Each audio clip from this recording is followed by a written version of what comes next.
rantai hubungannya itu tuh belum bisa terekspos secara jelas komoditi itu, khususnya kopi, karena kan kopi itu dieksploitasi ya sedemikian rupa ya sekarang betul.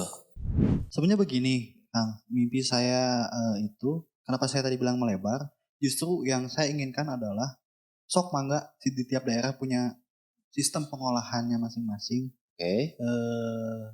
Biarkan ide ini dipakai oleh masyarakat gitu, terkait kebutuhan finansial dan juga jual beli kayak gitu ya.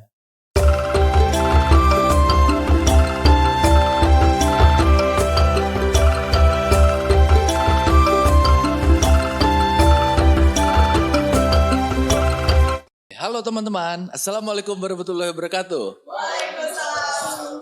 Kita kedatangan tamu nih, Bagir Imad. Ari Kusuma, oke. Flashlight. Bagi yang belum tahu flashlight apa, nanti kita bedah, oke? Oh iya, ini CR Pro. Udah tahu CR Pro? Oke, saya bacain dulu ya. Ini soalnya susah ini bacanya. Complexity Reality Production. Jangan lupa Di subscribe, di like, di komen, dan yang paling penting ditonton sampai habis. Di Bandung ini kan sekarang banyak kafe-kafe, resto-resto ya. Nah sekarang tuh gue sih sebagai arsitek ini melihat fenomena kopi lagi tren banget lah sekarang ya. Jadi di mana-mana menjamur, coffee shop A, coffee shop B, coffee shop C gitu ya. Nah itu tuh jadi tren baru di anak-anak muda sekarang. Terus sudah gitu anak-anak muda sekarang tuh mencoba pengen bisnis kopi sekarang tuh ya.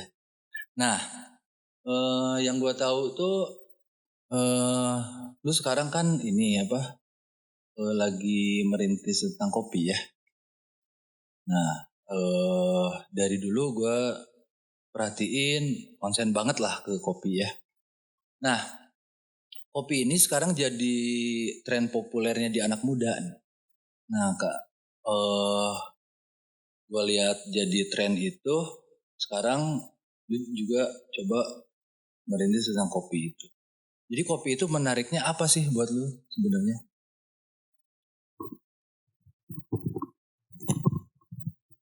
Kopinya sendiri gitu ya. menariknya Kopi menariknya buat lu apa kira-kira? untuk konteks di apanya nih? Apa lu hanya mau bisnis atau mau ikut-ikutan tren aja atau lu memang suka kopi? Oh enggak sih, kalau gue mah mulai di kopinya itu sebelum kopi itu tuh jadi tren sendiri sih sebenarnya. Sorry ya. Jadi nggak ikut-ikut tren ya?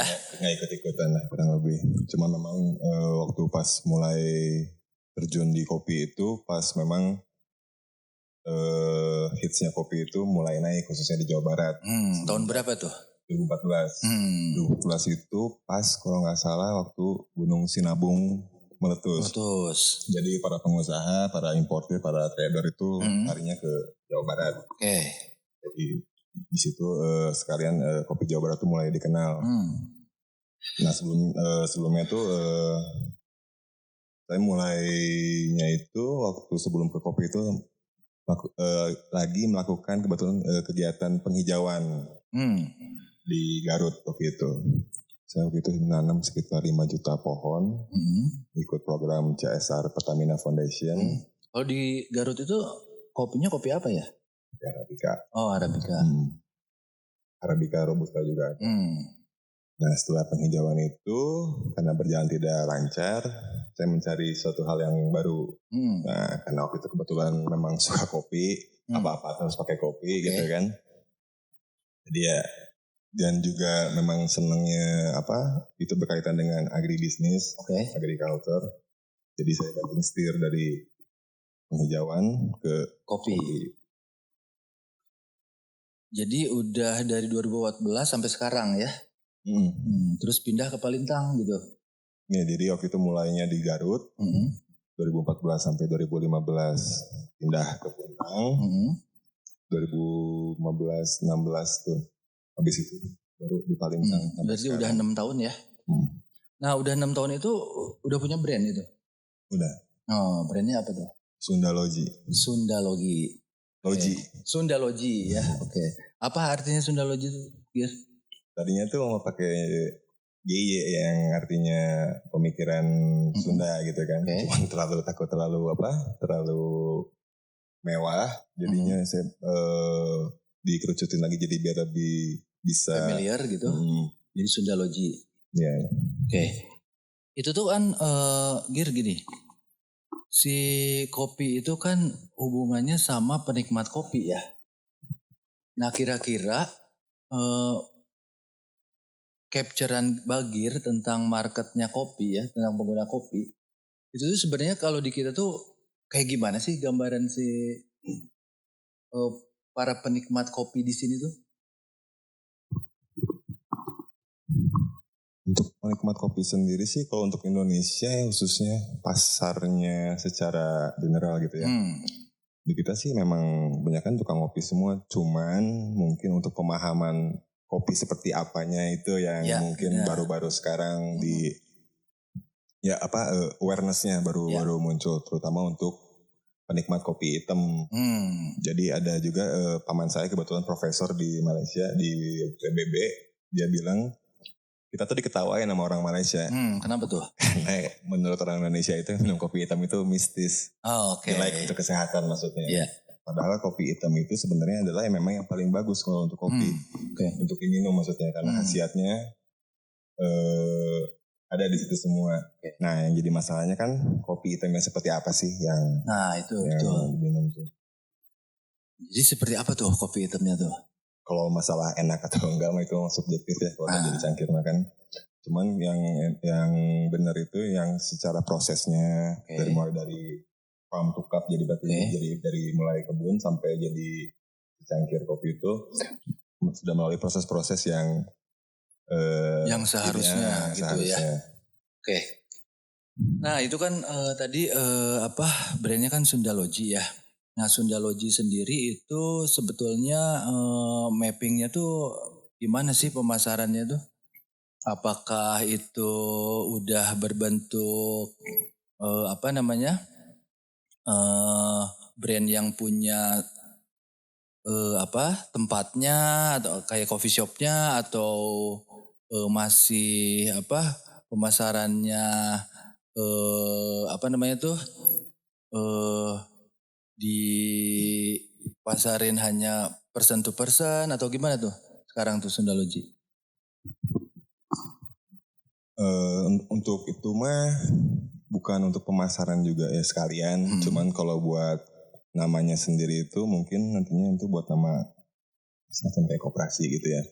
Jadi saya ngebuat kopi dengan nama Sundalogi ini bukan dengan cara konvensional, cuman lebih naikin cara marketing gaya baru. Jadi ngebangun culture baru. Jadi seperti apa sih kopi itu? Nah, jadi maksudnya saya ngelihat para pemain kopi di Jawa Barat khususnya di Bandung. Jadi kopi itu diperlakukannya hanya sebagai hanya komoditi aja gitu. Jadi nggak dilihat bahwa kopi itu tuh punya bagian proses yang ini tuh berawal dari tanah, ini ada petani, ada yang ngurus segala macamnya. Jadi rantai hubungannya itu tuh belum bisa terekspos secara jelas komoditi itu, khususnya kopi karena kan kopi itu dieksploitasi ya sedemikian rupa ya sekarang tuh. Betul. Cuman ya saya kalau di lapangan sih lebih care sama bagaimana sih cara untuk menjaga stabilitas kopi secara kualitas, secara keberlanjutannya, juga secara kedepannya untuk petaninya biar lebih sejahtera dan sebagainya. Kalau misalkan gini Gir, kan rata-rata ya orang kalau misalkan mau bisnis A, mau bisnis B, mau bisnis C itu kan dia tuh dilihat dulu si bisnis plan-nya itu ke market itu kan, oh ini market suka apa, baru kita kasih ini gitu ya. Tapi kan tadi kalau Bagir ceritain kan itu menurut saya sih terlalu ideal ya untuk sebagai proses untuk sampai ke sana ya. Ya makanya saya mulai duluan kan. Nah itu tuh kenapa bisa bisa seidealis itu gitu?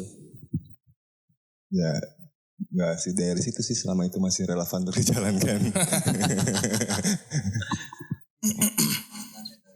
Mungkin dari segi kemanfaatannya ya, itu bisa jadi ada rantai yang bisa berimpact dari hulu sampai hilir mungkin. Oke. Dari yang saya tangkap mungkin seperti itu.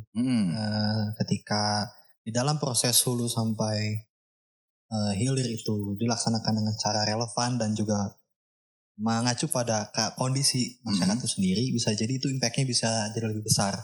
Ya. Gitu. Mungkin seperti itu ya Bang. Oke.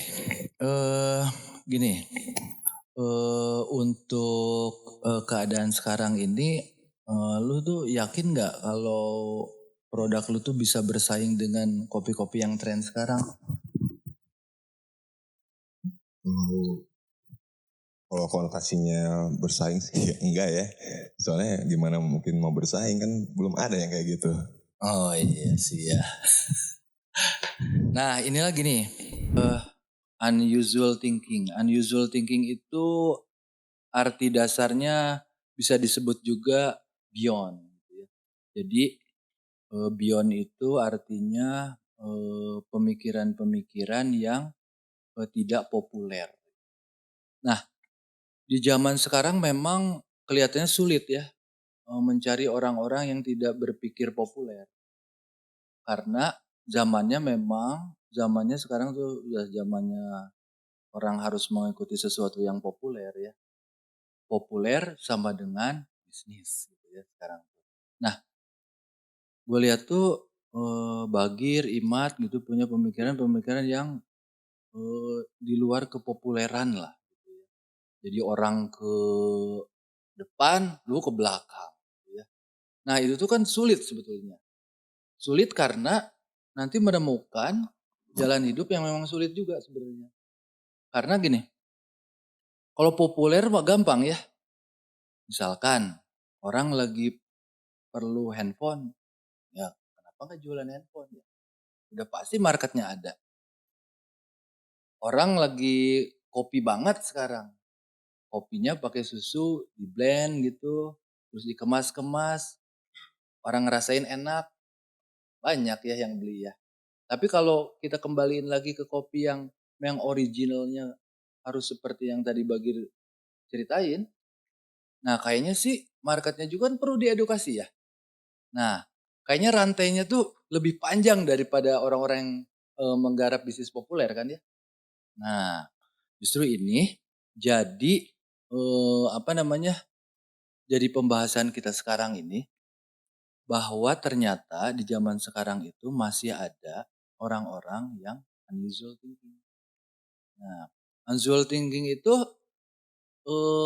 kayaknya sih hanya dream lah gitu ya. Ternyata ada.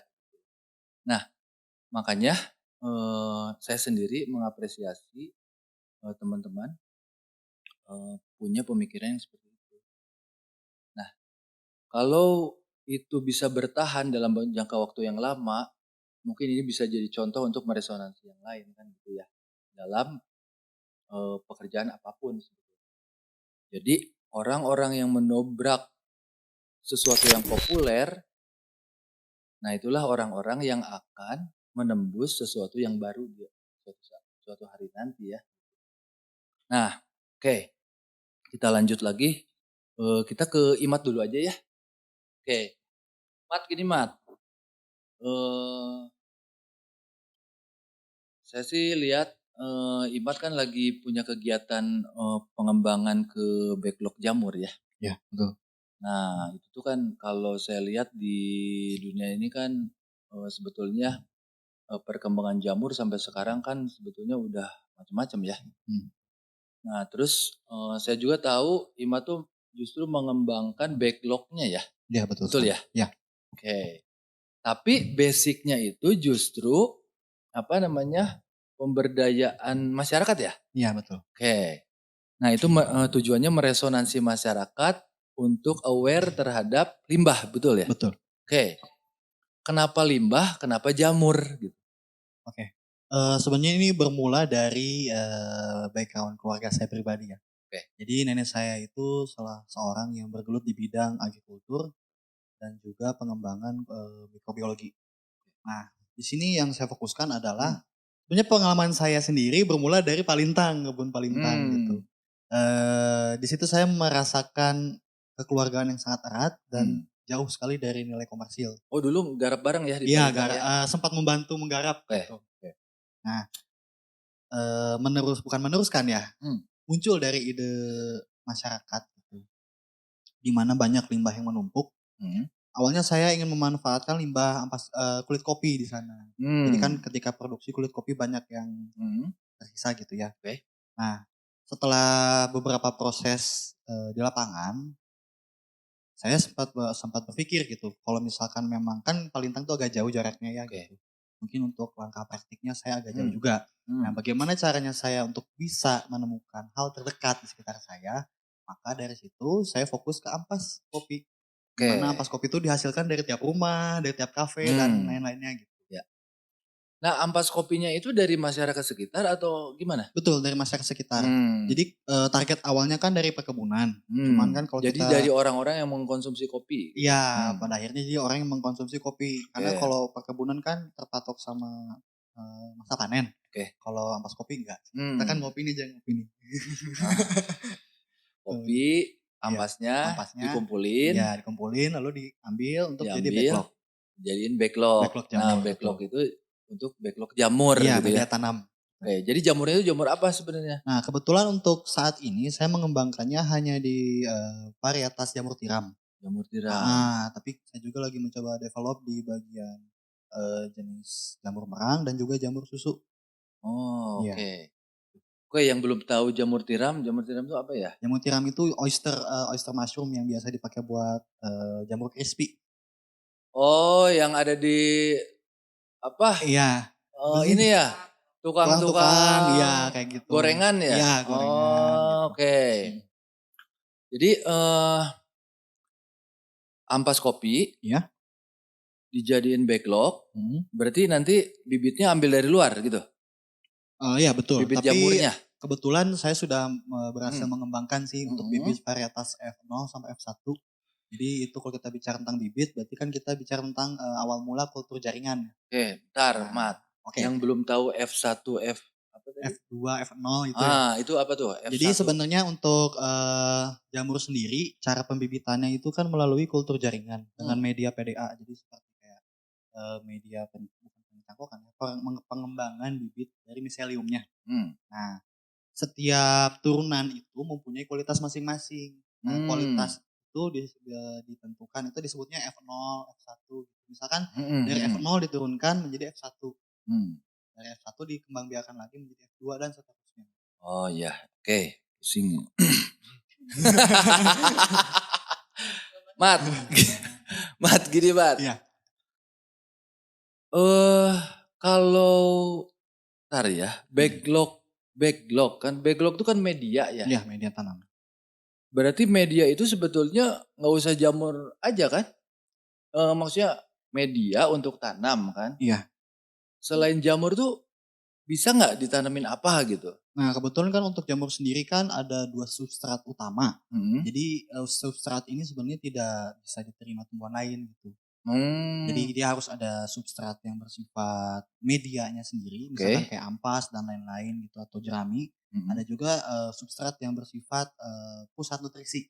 Oh, oke. Gitu. Jadi beda. Beda ya. Ya. Nah, gini, Mat. Ampas kopi dikumpulkan, berarti sesuatu yang dibuang oleh masyarakat sebetulnya ya. Karena gue juga kan pengguna kopi ya. Tapi kalau udah jadi ampasnya ya buang aja sebenarnya ya. Nggak tahu buat apa sebenarnya kan ya. Nah, berarti ampas kopi dikumpulkan dibuat backlog. Betul. Kan gitu ya? Ya. Oke. Berarti itu udah membereskan satu hal ya. Insya Allah. Gitu ya. Ya. Jadi ampas kopi yang dibuang dijadikan sesuatu. Iya. Gitu ya. Betul. Itu konsepnya ya? Iya. Oke. ampas kopinya diambil dari masyarakat. Ya. Gitu kan ya? Betul. Nah, gimana caranya ngambilnya ke masyarakat itu? Nah begini, jadi kalau misalkan saya kan memulai ini tuh dari tetangga sebelah awal. Oke. Tetangga sebelah itu jadi ada material dan penghasil kayu. Awalnya tuh nenek saya itu menyarankan memakai substrat ampas gergaji. Ampas gergaji. Iya, cuman di sebelahnya workshop mebel gitu. Iya gitu. Jadi cuman ketika saya berkonsultasi kan kebetulan kan saya ada mentor juga dari ITB. Nah itu namanya Prof. Vina dan Prof. Taufik. Beliau itu fokus di mikrobiologi. Beliau mengatakan bahwa apabila kita memakai ampas gergaji yang biasanya dipakai itu bisa mengandung strain yang beracun. Strain itu apa ya? Strain itu serat. Oh, serat. Jadi biasanya serat-serat ampas gergaji itu suka ada di batang jamurnya itu. Nah itu bisa bahaya buat tubuh. Oh gitu. Nah dari situlah saya mikir apa ya kira-kira yang bisa. Ternyata menemukan ampas kopi gitu. Iya betul. Nah, itu lebih aman gitu. Iya. Dimulai itu saya percobaan dulu di rumah kayak iseng-iseng gitu ya dari ampas tetangga. Ambil sampai tetangga ampas juga. kopi tetangga bukan ampas tetangga ya. Iya. Kalau ampas tetangga. Iya ampas kopi. Sekalian aja ampas Iya ampas kopi iya. Bukan ampas janda ya, bukan ya. Ternyata feedbacknya tuh bagus dari masyarakat. Oh gitu. Betul. Oh gitu ya. Feedbacknya bagus, lalu saya tuh melakukan percobaan 3 kali. Jadi Imat ini sebenarnya pengepul sampah, tapi sampah kopi sampah ya. Kopi, betul. Jadi membereskan sebagian sampah ya, gitu ya. Nah, dari uji lab ini muncullah beberapa hasil kan ya. Nah, lalu saya coba bikin di rumah sendiri. Kumbung itu kamar jamur lah. Oke. Itu tuh kapasitasnya cuma 200-an, 250. Ternyata tetangga tuh banyak yang tertarik dengan program itu. Sehingga saya coba bikin di rumah. Dan mereka tuh supply ampas kopi. Oke. Lalu setelah itu beberapa tempat nongkrong saya dulu gitu. Misalkan kayak beberapa kafe di Depati Ukur dan lain-lain. Saya cuma ngobrol aja sih sama ownernya gitu. Terus? Tentang ampasnya karena banyak ditumpuk kan. Akhirnya saya ngomong. Itu awal mula tuh di cafe 90s di Depati Ukur. Nah akhirnya mereka mau membantu saya untuk mensuplai ampas kopi sampai sekarang itu alhamdulillah udah mencapai 15 kafe yang bekerja sama. Oke. Nah, bentar. Mat. Ya. Yang saya tahu kan kamu lulusan hukum ya. Sekarang jadi jamur ya. Jauh ya kan ya. Jauh ya. Nah, profesi hukumnya masih enggak? Sebenarnya sekarang udah enggak. Enggak ya? Sama sekali enggak ya? Ya. Sekarang jadi ke jamur ya. Kenapa hukum ke jamur? Apa yang menarik dari jamur itu kok bisa? Itu bukan loncat lagi itu mah. Ya. Udah jauhnya. Kabur itu Pak ya. Gitu ya. Iya. Betul. Kenapa itu jamur itu? Ada apa sih sebenarnya? Jadi sebenarnya kita bukan bicara tentang jamurnya sih. Tapi Oke. kalau saya tangkap gitu dari awal mulanya itu hanya dari impact. Impact apa tuh? Impact apa yang saya lakukan, apakah berguna buat orang lain atau tidak. Wah. Jadi saya tidak menitik beratkan atau menitik pusatkan pada kepentingan saya dulu. Tapi saya ngeliat misalkan kayak ampas kopi banyak nimbun, bisa menyumbat bla bla bla bla bla, terus bisa penyakit gitu. Nah dari situ apakah bisa di solving? Jangan, kalau saya sih pribadi ya, gitu ini subjektif. Ya udah doing something dulu aja buat sekitar gitu. Nah, kenapa saya kabur? Jadi lebih mendahulukan betul. kepentingan masyarakat banyak daripada diri sendiri. Iya, jadi bukan saya kabur juga dari hukum, karena hukum kan pada basicnya adalah justice ya, keadilan di atas segalanya gitu. Kalau kita bicara tentang itu berarti kita membicarakan juga tentang impact gitu. Iya benar. Itu sih. Benar sih. Memang mulia ya kalau misalkan kita mendahulukan kepentingan orang banyak daripada kepentingan diri sendiri ya. Betul itu tuh ya. Betul. Cuman kalau saya pasti dimarahin istri Mat. Gitu. Karena pasti istrinya nanya, mana ini kerjanya apa katanya gitu ya. Iya betul. Gitu kan ya. Untung lu belum nikah ya. Gitu. Coba kalau udah nikah. Susah. Maaf ya belum ya. Gitu. Nah ini memang pembahasan unusual thinking ini kita jangan mengklaster bahwa ya lu kan belum nikah, gue kan udah nikah. Nggak bisa lah gitu ya. Karena ini sebenarnya soal prinsip ya. soal prinsip yang kita ambil dalam kehidupan kita. Kita tuh mau di jalan yang mana sebenarnya? Jalan kebermanfaatan untuk orang banyak, apa kita cukup mengisi perut gitu kan ya? Kan gitu ya. Timbangannya. Mudah-mudahan sih lu konsisten gitu ya.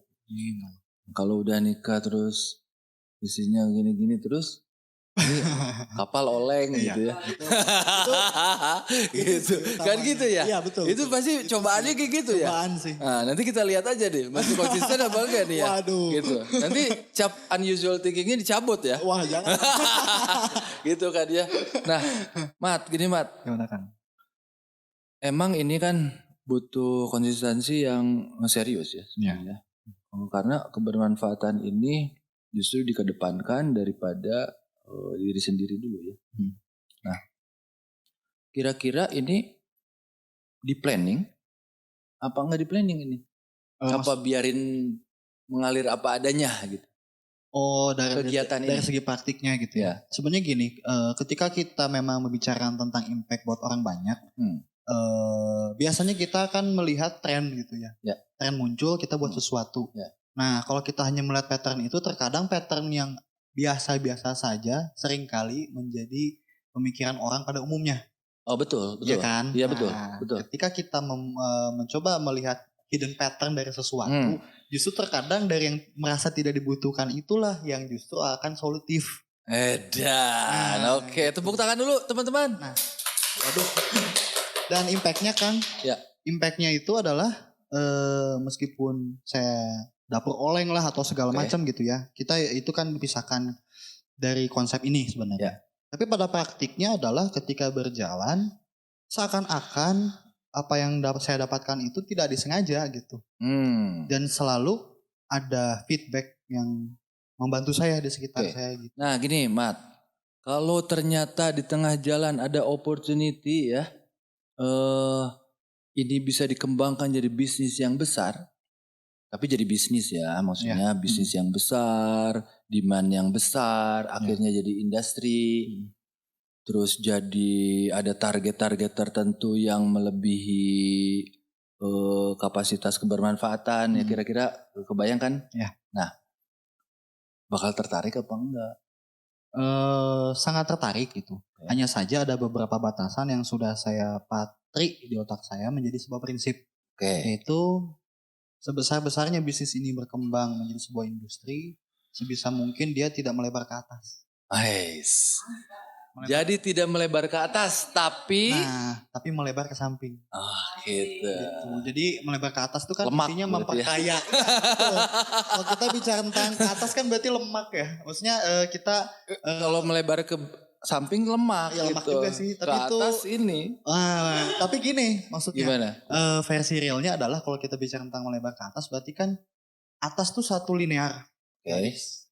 Dia tidak melebar dan dia bergerak ke atas horizontal. Berarti ke atas vertikal. Vertikal. Ya. Nah, ketika kita vertikal, impactnya mungkin hanya berupa turunan saja gitu. Yang berarti mengerucut pada satu ke bawah gitu.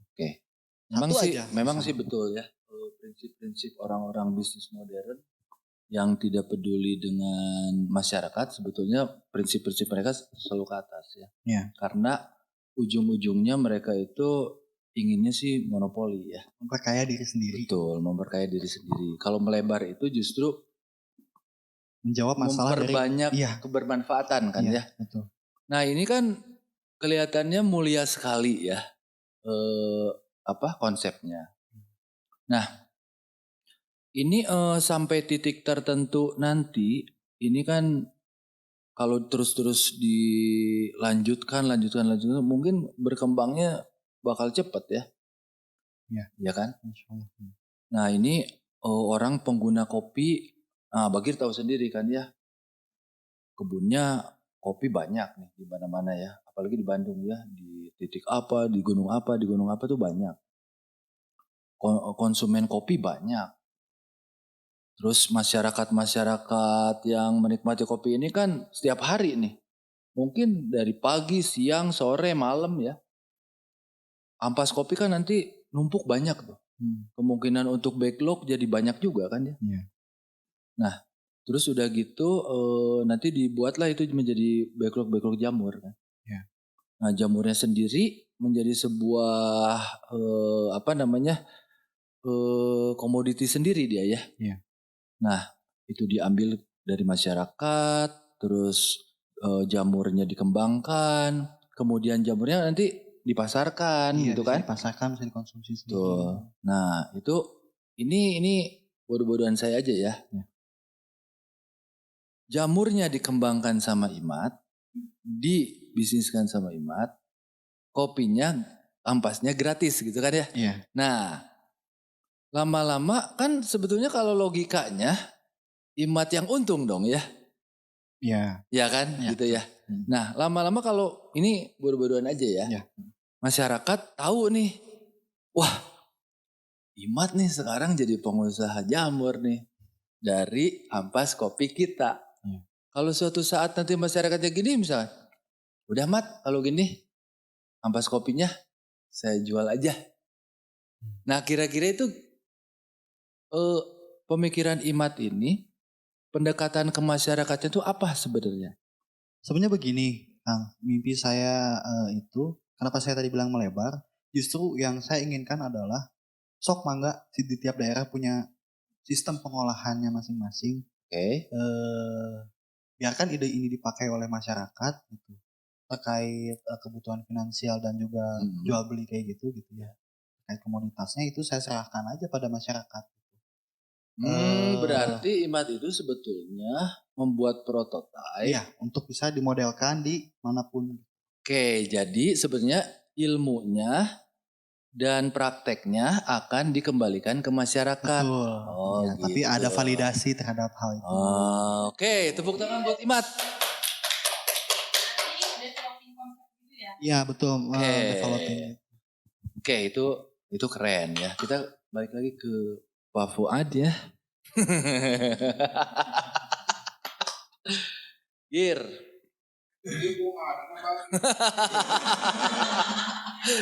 Gir. Balik lagi ke kopi ya. Tadi belum ngobrol nih. Ujungnya cita-cita Bagir itu sebenarnya apa sih di kopi itu? Untuk masyarakat. Oh, untuk masyarakat. Untuk masyarakat aja ya. Cita-citanya sih masyarakat itu punya kepastian hukum, kepastian untuk hak lahannya yang mereka garap sendiri. Jadi petani-petani itu. Pasar. Oke. Dan segala bantuan fasilitas juga dari untuk masyarakat, dari pemerintah terutama. Oke. Untuk biar petani itu berdikari di tanahnya sendiri, karena kebanyakan untuk jadi pengalaman berdikari di tanahnya sendiri. Karena kebetulan saya di Palintang mah petaninya itu masih bekerja di keluarga di tanahnya sendiri. Waktu saya di Garut mah banyak. Kalau di Palintang mah masih menggarap tanahnya sendiri ya. Kalau di Garut itu bukan petani ya, sebutnya apa ya? Buruh. Oh, buruh. Buruh tani, jadi tahan siapa jadi banyak kapitalis kecil. Gitu. Saya pakai. Jadi maksudnya petani aslinya itu yang tinggal di Garut itu dia sebenarnya tidak menggarap tanahnya sendiri.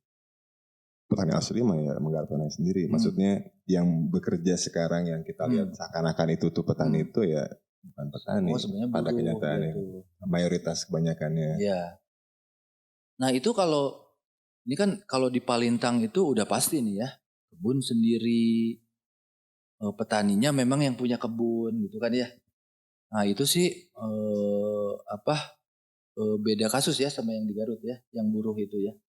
Nah itu buruh ini kan kalau yang saya pahami ya, berarti dia kan bekerja ke tuan tanahnya ya.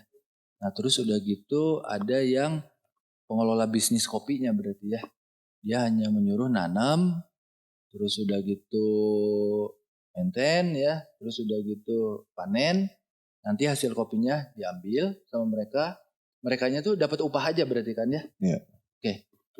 Nah sebenarnya kasih gambaran dong itu kesejahteraannya mereka gimana tuh di sana? Ya buat menutupi dapurnya lah ya katakan. Seperti gitu. itu mereka tuh kebanyakan tuh misalkan pagi siang macul ke kebun. Macul Nanti dia kebun. yang jadi tukang bangunan, dia jualan apa malamnya. Jadi mereka ya intinya nggak punya ketetapan pekerjaan. Nah terus itu apa? Karena Bagir tahu banget tuh ya keadaannya sekarang gitu. Kira-kira nih Bagir punya planning apa buat mereka? Kalau buat mereka sih itu pesan pemerintah sebenarnya ya.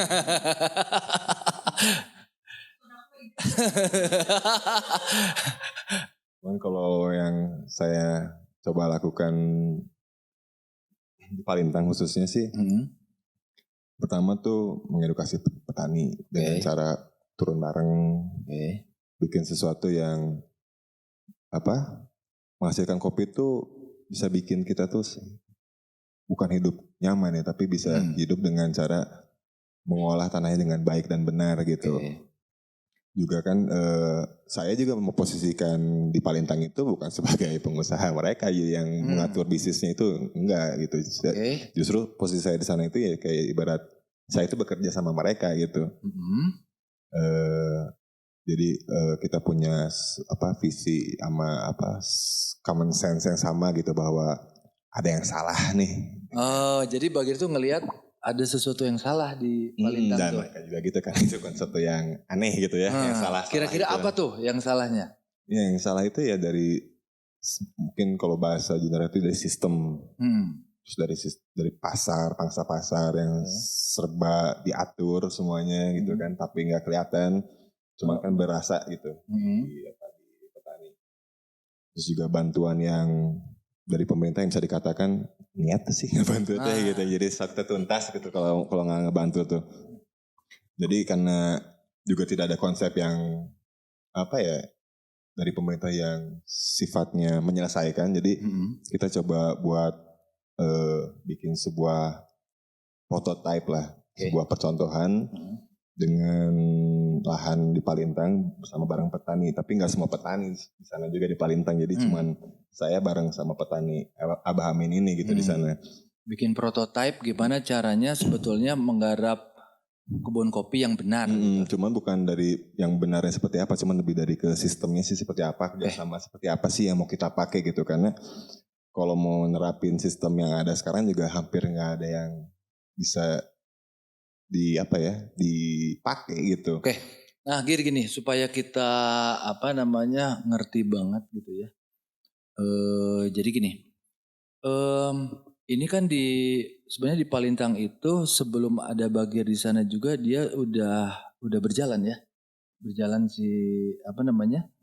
kegiatan menanam kopi itu udah berjalan kan ya? Oh iya. Nah kemudian tadi kata Bagir kan Bagir melihat sesuatu yang salah di sana ya? Di Palintang kan? Di Indonesia. Oh di Indonesia, oke. Kita buat modulnya Palintang aja dulu lah ya. Oke ya. Indonesia playing ya. Supaya kita ngerti banget apa sih sebenarnya sistem yang salah di Indonesia, tapi kita pakai modulnya Palintang aja. Kira-kira apa? Supaya kita jelas. Sekarang kayak tanah aja misalkan. Tanah itu kan kita kerjasama sama perhutani. Nah, petani belum untung tuh udah dimintain profit. Dan itu kan memberatkan gitu. Jadi bagi hasil untung belum. Sedangkan untuk nanam kopi itu kan, kopi itu tanaman yang kita nanam tuh 5 tahun dia baru panen. Baru panen gitu. Ini sebelum 5 tahun? Dia tiap tahun dimintain buat sewa tanah, buat dan sebagainya. Gitu. Nah solusi dari Bagir kira-kira apa tuh? Jadi kalau saya sih kan petani saya itu kan megang tuh sekitar 15 hektar lahannya. Ada beberapa tanah pribadi juga. Cuman kalau yang saya jalan itu, dan mereka juga faktanya tuh nggak kepegang sama mereka. Jadi yang saya bareng buat mereka itu nggak ngelola semuanya, cuman ngelola yang bisa dikelola, yang dimanfaatin. Kita bikin percontohannya di situ, mulai dari sistemnya, cara panennya, terus untuk pemasarannya. Jadi semacam buat demonstration plot ya. Jadi buat modul dari A sampai Z itu dalam skala kecil. Nanti bisa di copy ke yang lain gitu. Oh gitu. Nah, posisi kerja sama Bagir sama yang dibuat modul itu kayak gimana sekarang? Apa Bagir hanya memberikan advice aja atau gimana? Saya swasembada sama mereka. Oh, berarti barengan ya, menggarap bareng ya. Oke. Nah, jadi gini teman-teman ya. Ini ada salah satu teman kita yang meluangkan waktunya untuk menggarap sesuatu ke masyarakat supaya masyarakatnya punya awareness bahwa ada sesuatu yang belum betul ya di sana ya, secara sistem ya. Nah, Bagir masuk, terus udah gitu menggarap barang supaya sistemnya dari A sampai Z itu gimana sih cara melakukannya jadi benar gitu ya. Itu bukan kira-kira? Iya, bukan benar sih, kita pakai yang udah ada sebenarnya dari founding fathers kita kan. Oke, berarti yang benernya udah ada sebetulnya dulunya ya. Nah sekarang jadi nggak dipakai gitu kira-kira ya. Oke. Oke, gimana? Perlu kenalin nama nggak usah ya? Oke, nggak usah. Jadi berarti kurang lebihnya yang Bagir lakukan itu mencoba Sorry, gue lupa pakai mic cuy. Berarti kurang lebihnya yang Bagir lakukan itu adalah untuk mengimplementasikan the real community development ya. Ibarat kayak gitu. Karena kebanyakan orang-orang ini kan kita bilang lagi kalau ini tuh adalah beyond ya. Yang enggak mainstream ya. Karena yang gue tahu gitu, yang mainstream itu kan ketika kita ngomongin community development itu gue tertarik mengelola masyarakat. Tapi gue mau masuk NGO mana nih kira-kira. Ya, nah, betul. dan itu masukin proposal. Yang penting modal dulu keluar segala macam. Which is ketika modal dari pemodalnya habis, ya udah itu sebatas proposal yang tadi Bagir bilang itu tuh nggak continue ya, nggak sustain ya. Berarti kurang lebihnya lu tuh mau mengkonsepkan kayak ya the real community development tuh kayak gimana sih gitu ya. Boleh cerita nggak tentang itu? Real community development ya. Saya juga belum tahu artinya itu. Iya, soalnya kan kalau kebanyakan di kita itu kan ada kayak dana CSR gitu kan, terus ada kayak yang baru sekarang tuh Komdev, cuman kan memang nggak populer gitu kan. Kan juga mentok otaknya buat bagaimana sih caranya menggunakan source yang ada untuk pemberdayaan masyarakat gitu kan. Cuman sebenarnya kan gini, kalau tujuan saya kan itu hal yang sangat itu ya, terlalu makro gitu kan sebenarnya. Cuman kalau misalkan karena masalahnya tuh memang belum ada gitu yang muncul gitu kan. Cuman kalau misalkan dengan kesadaran sama-sama tahu bahwa ini tuh penting untuk dilakukan, minimal tuh di saat orang percaya apa yang dia lihat gitu. Iya betul. Kita mau percaya kalau benar. Kalau kita entar aja nungguin pemerintah juga kan, kita juga udah nungguin dari cangkel lah namanya. Cangkel lah itu ya. Dari belum lahir juga udah nungguin itu jadi lama. Iya. Cuma mungkin dengan kapasitasnya anak-anak terutama milenial katakanlah yang kalau dari sejarah mah anak-anak yang paling ditunggu dalam sejarah. Asik. Bisa muncul tuh. Jadi saya tuh kayak pengen harapannya tuh kayak bikin sebuah prototipe yang sebenarnya tuh kecil aja gitu, cuman punya impact yang kayak nuklir, radiasinya jauh gitu kan. Jadi menggunakan semua aspek, entah dari teknologi pasti kan harus jadi masih relevan gitu. Jadi menarik orang-orang yang mempunyai sense of belong yang sama, karena di saat kita mengumpul dengan yang sama, kita bisa menurunkan semuanya itu secara empiris gitu. Betul. Dengan kesadaran dan fundamental yang apa aja sih value-nya yang mau diterapin, apa aja sih nilai-nilainya, value-nya. Iya, benar. Jadi kita bisa tahu bahwa apa sih yang penting. Karena kan kalau mau lihat juga kan eksistensi sebuah negara itu sandang pangan papan. Jadi Iya, benar. kalau saya pribadi sih kalau ngomongin yang lain-lain kayak misalkan HP apa yang paling bagus sekarang itu kan yang habisnya ya. Cuman yang paling penting sekarang masih yang paling penting apa gitu. Iya, betul. Jadi jangan sampai ntar gue punya anak gitu. Iya, benar. Kapan punya anak? Nah itu. Gir. Jadi memang ya sebetulnya di zaman sekarang ini ya fenomenanya gini. Niat baik belum tentu diterima ya. Kan gitu ya. Kita datang dengan idealisme kita, terus kita datang dengan niat baik kita. Kita pakai platform yang benar ya. Di zaman yang kayak gini ya. Tiba-tiba kita datang. Pak, kita gini gitu ya.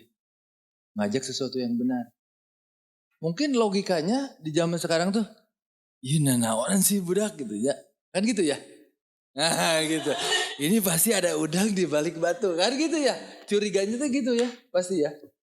Padahal udah pasti kitanya tuh sebenarnya punya niat baik. Nah, itu yang penting kita sekarang harus tahu ini. Gimana cara awalnya meyakinkan mereka bahwa kita memang punya niat baik ke mereka. Kan tadinya mungkin gak kenal ya. Saudara juga bukan gitu ya. Tiba-tiba kita datang, Pak, saya digarap, betul gitu ya. Emangnya saya gak ngegarap yang benar? Nah mungkin gitu ya. Itu tuh gimana sih kira-kira cara meyakinkan? Saya belum pernah meyakinkan siapa-siapa sih. Jadi bingung soalnya. Tapi udah sampai sekarang bisa kolaborasi itu gimana tuh? Gimana itu ya? Kan itu esainya. Tiba-tiba datang, Mat. Kurang di dana. Oh ya, Mat. Oh iya benar. Mat. Gimana kalau gue bantu backlog jamurnya? Tapi ini mah gue cuma kebantu aja. Bohong ya katanya masih gitu. Zaman sekarang mah gitu ya. Itu gimana kira-kira? Kalau saya sih jadi langsung pakai waskita. Pakai waskita. Jadi saya kebetulan track recordnya tuh seneng baca buku filsafat di Salah Gaul dulu. Wedan. Di IT. Sama di IT. Di IT, ke kopi, ke filsafat gitu. Apa filsafat? Udah waktu zaman IT emang sudah suka filsafat.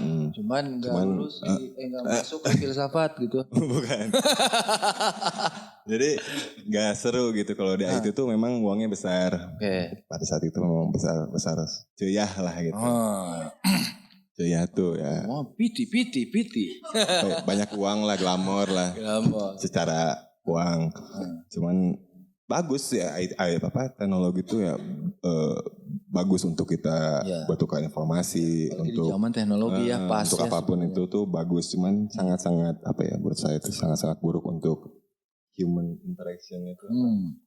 Gak ada gitu kan karena autis ya. Jadi saya orang yang kebetulan ansos gitu jadi ini jelek gitu. Jadi salah satunya turun ke tanah itu buat bukan ke tanah ke agraria itu. Buat saya pribadi itu jalan turunnya saya buat jadi biar apa tuh lihat dari tatanan petani nih paling bawah yang harusnya kan paling atas paling ini gitu ya yang dimuliakan ya harusnya.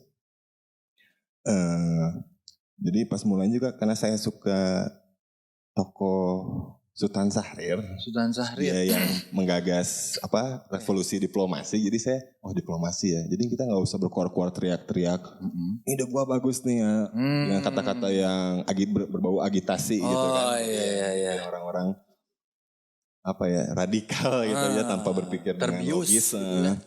Jadi saya diplomasi. Jadi datang juga ke Palintang itu diplomasi. Ngobrol saya punya ide ini. Dan dia kan melihat juga petani itu banyak orang yang melihat petani itu bodoh apa, padahal mereka tuh lebih peka gitu. Mereka tuh tahu loh, ini orang ini ada intensi yang nggak jelas tuh bisa, karena sering banget saya lihat orang-orang diusir sama petani. Jadi itu hal yang lucu.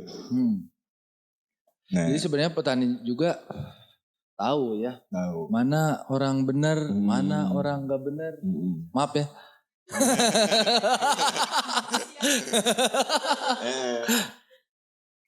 Jadi pas kesana tuh udah connect aja gitu ya. Jadi waktu Puntang saya megang Puntang itu kan kebetulan skor nomor 1 di Amerika kan, di Atlanta untuk Indonesia sebagai potret dibawa oleh SCAA di Amerika, skor nomor 1 itu Puntang. Di situ kan heboh Jawa Barat. Nah dia datang ketemu sama saya di Puntang, pengen kopinya dibikin kayak Puntang juga, kayak gitu. Waktu itu saya di Puntang ada tidak berjalan lancar juga. Akhirnya saya hijrah ke Palintang. Dari Puntang to Palintang gitu ya. Lebih dekat ternyata. Oke, Gir, Mat, terakhir nih, harapan kalian apa? Mat. Sebenarnya harapan gue sih singkat aja. Semoga yang muda-muda terutama di kaum milenial gitu tidak mudah terbawa pemikiran yang terpatri gitu. Jadi kita harus bisa menemukan solusi dari masalah. Jadi jangan kebanyakan mikir masalah aja gitu. Oke, Gir. Harapan untuk apa nih? Banyak ya. Harapan ke depan lah ya. Kalau harapan untuk ke depan ya semoga